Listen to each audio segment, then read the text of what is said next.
Students, last lecture में हमने charging of capacitor कर लिया था। आज का अपना टॉपिक है डिस्चार्जिंग ऑफ कैपेसिटर। मान लो ये एक कैपेसिटर है जो कि इनिशियली फुली चार्ज है और इसके प्लेट्स के ऊपर चार्ज प्लस क्यू नॉट और माइनस क्यू नॉट है। मैंने क्या किया, इसको एक रजिस्टर जिसका कि रेजिस्टेंस आर ओम है इससे कनेक्ट कर दिया।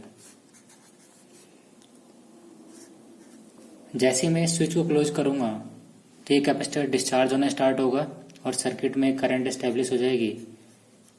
मान लो कुछ किसी टाइम टी पे इंस्टेंटेनियस करंट आई है, तो हमें क्या करना है, चार्ज और टाइम का रिलेशन निकालना है, जिससे कि हम किसी भी टाइम पे कैपेसिटर के प्लेट्स के ऊपर कितना चार्ज बचा हुआ है ये बता पाए। इसके लिए हमें सबसे पहले वोल्टेज का इक्वेशन लिखना है। तो वोल्टेज का इक्वेशन लिखने के लिए मैं इस बार केवीएल यूज करूंगा। तो बाय यूजिंग केवीएल यूज करना है इस बार। ये केवीएल कोई बहुत बड़ी चीज नहीं है। केवीएल के अकॉर्डिंग क्या होता है ना कि किसी भी क्लोज नेटवर्क के अंदर समीशन V जीरो होता है। में जितने भी इलेक्ट्रिकल कंपोनेंट है उनके क्रॉस पोटेंशियल ड्रॉप का समीशन V जीरो होगा। देखो कैसे करते हैं इसे यूज। जैसे मान लो ये एक क्लोज इलेक्ट्रिक नेटवर्क है, इसमें मैं इस वाले पॉइंट से चलना स्टार्ट करूं तो रेजिस्टेंस में देखो करंट हमेशा हायर से लोअर की तरफ फ्लो होता है। मीन्स ये प्लस है और ये माइनस है। तो मैं अगर इस पॉइंट से चलना स्टार्ट करूंगा तो नेगेटिव से बाहर आ रहा हूं, तो यहाँ पे रजिस्टर के क्रॉस जो ड्रॉप लिखोगे वो I इंटू आर लिखोगे, क्योंकि V equal to I R होता है। और माइनस साइन से बाहर आ रहे हो तो माइनस आई आर।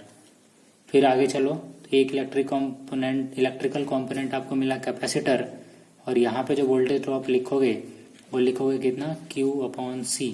मान लो किसी टाइम पे कैपेसिटर के प्लेट्स के ऊपर चार्ज कितना है Q और इसका कैपेसिटेंस कितना है C, तो पोटेंशियल को लिखोगे Q by C।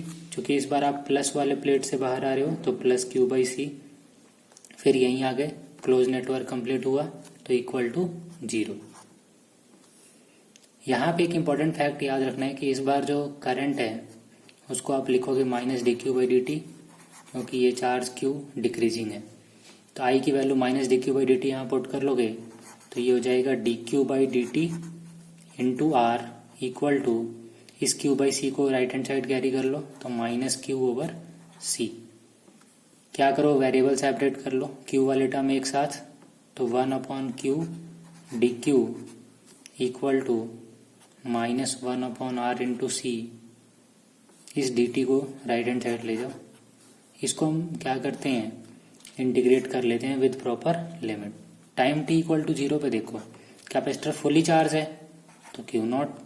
Time t पे मान लो चार्ज कितना है Q, तो Q लिख लिया।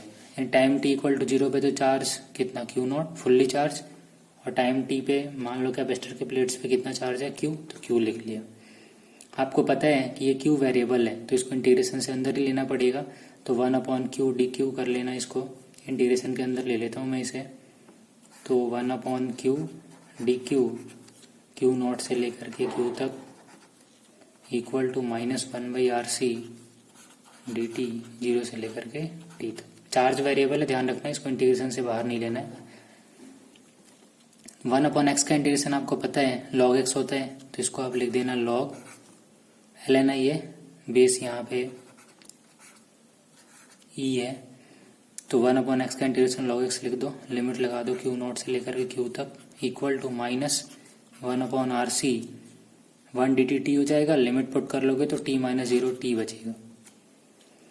लिमिट पुट कर लेते हैं log Q minus log Q not, तो इसको मैं क्या लिखूंगा, log Q upon Q nought, और लिमिट पुट करने के बाद ये t बचा था तो ये overall t by R C है माइनस का। अब क्या करो, लॉग की प्रॉपर्टी यूज करो, तो आप क्या लिख सकते हो, e की power minus t by R C equal to Q बाई Q नॉट। तो यहां से Q का इक्वेशन क्या आ जाएगा, Q equal to Q naught e की power minus t by R C. तो ये हमने चार्ज का इक्वेशन निकाल लिया टाइम के साथ। तो जब कैपेसिटर डिस्चार्ज हो रहा होता है उस केस में जो चार्ज है उसको क्या लिखोगे, Q equal to Q naught e की power minus t by R C. किसी भी टाइम पे आप यहाँ से चार्ज निकाल सकते हो। तो इस बार हमने क्या किया, क्लोज नेटवर्क में वोल्टेज का इक्वेशन लिखा, करंट को लिख दिया dq बाई dt माइनस के साथ, वेरिएबल सेपरेट कर लिया, चार्ज वाले टर्म एक साथ, टाइम एक तरफ। यहाँ ध्यान रखना चार्ज कांस्टेंट नहीं है, उसको इंटीग्रेशन के अंदर ही लेना है। तो 1/q dq कितना हो जाएगा log q, लिमिट रख लेना Q0 से Q तक, क्योंकि 0 टाइम पे फुली चार्ज था कैपेसिटर, और मान लो किसी टाइम t पे चार्ज कितना बचा हुआ है q सॉरी। तो इसको सॉल्व कर लेंगे तो q की वैल्यू क्या आ गई, Q0 e की power minus t by R C. तो जो अपने चार्ज का इक्वेशन आया वो क्या था, q equal to Q0 e की power minus t by R C, ये अपने चार्ज का इक्वेशन आ गया। यहां से देखो अगर आप t की वैल्यू 0 पुट करोगे तो ये कितना बचेगा, q इक्वल टू Q0, क्योंकि e की पावर 0 1, तो q equal to Q0। t की वैल्यू इन्फिनाइट पुट करोगे तो q इक्वल टू e की पावर माइनस इन्फिनिटी, तो 0 हो जाएगा, Q0 बचेगा ओनली। तो टाइम t इक्वल टू 0 पे चार्ज कितना है, Q0, और time t equal to infinity पे चार्ज कितना, टाइम t इक्वल टू 0 पे तो चार्ज Q0 हो जाएगा, और t इक्वल टू इन्फिनिटी पे देखोगे तो e की पावर माइनस इन्फिनिटी 0 होता है, तो q इक्वल टू कितना हो जाएगा, 0। तो इन्फिनिटी टाइम के बाद चार्ज कितना बचेगा, 0। तो ये याद रखना है।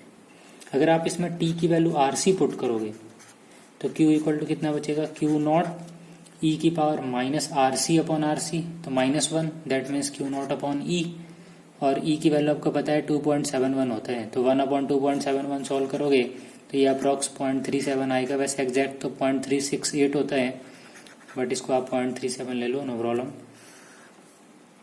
तो RC मतलब टाइम कांस्टेंट के बराबर टाइम में कैपेसिटर के ऊपर कितना चार्ज बचा हुआ है, 37% मैक्सिमम चार्ज का। अगर आप चार्ज का टाइम के साथ ग्राफ बनाओगे तो कैसे बनेगा,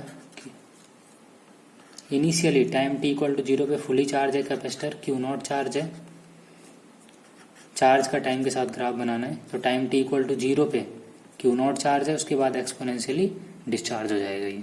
तो ये सारे इंपॉर्टेंट पॉइंट्स थे, इसको लर्न रखना है।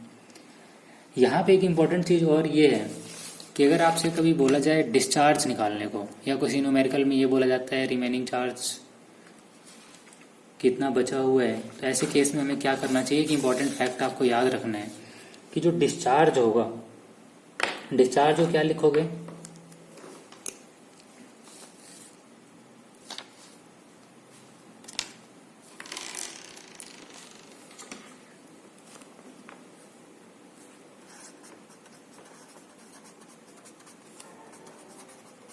डिस्चार्ज का मतलब ये है कि इनिशियली कैपेसिटर के पास Q0 चार्ज था, और t टाइम बाद उसके पास कितना चार्ज बच गया, Q0 e की power minus t by R C. मतलब ये वो चार्ज है जो कि डिस्चार्ज हो चुका है, t टाइम पे इतना चार्ज बचा हुआ है और इनिशियली इतना था, तो दोनों का डिफरेंस कर लोगे तो वो चार्ज जो कि डिस्चार्ज हो चुका है। Q0 कॉमन कर लो, e की power minus t by R C, ये क्या है, dq। ये वो चार्ज है जो कि डिस्चार्ज हो चुका है। और ध्यान रखें जो अभी हमने इक्वेशन बनाया था q equal to Q0 e की power minus t by R C का, इसमें ये t टाइम पे बचा हुआ रिमेनिंग चार्ज होता है। कितना चार्ज डिस्चार्ज हो गया ये निकालने के लिए आपको इनिशियल में से माइनस करना पड़ेगा, तब आप निकाल पाओगे। तो अक्सर कई बार ये न्यूमेरिकल में आता है, इसको ध्यान से कर लेना। इस इक्वेशन को अगर आप डिफरेंशिएट कर लोगे तो करंट की इक्वेशन क्या आ जाएगा, I equal to I0 e की power minus t by R C, इसको भी याद रखना। तो कुछ इंपॉर्टेंट फैक्ट्स जो भी टाइम कांस्टेंट पे क्या होता है चार्ज देख लेना एक बार, और ये डिस्चार्जिंग का equation q equal to Q0 e की power minus t by R C, ये आपको याद रखना है, ग्राफ याद रखना है। Hope you will get it. Thanks for watching.